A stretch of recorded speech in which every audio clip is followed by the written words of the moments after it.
il y a une date fatidique, c'est le 9 mai.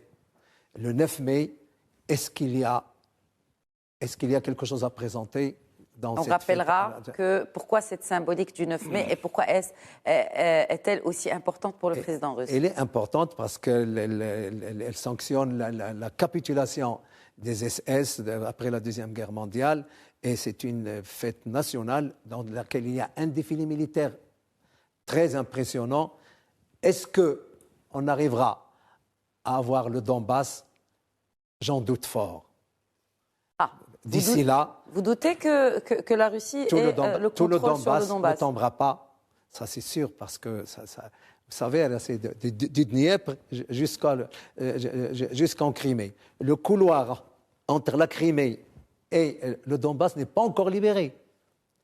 Kharkiv n'est pas libéré. Et on fait des pèlerinages maintenant, on fait du soutien aux forces terrestres, qui est très important, ce qui permet aux forces terrestres d'avancer plus rapidement.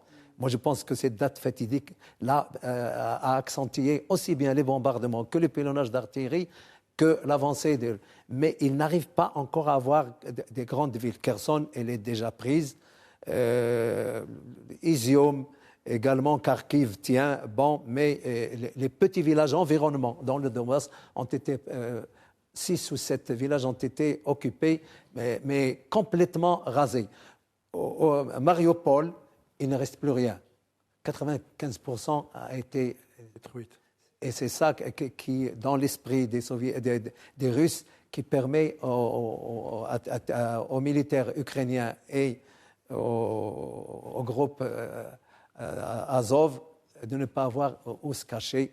Nous verrons bien. En tout cas, le responsable de cette brigade ukrainienne a lancé un OCS pour l'aide et pour un soutien logistique alors qu'ils sont assiégés.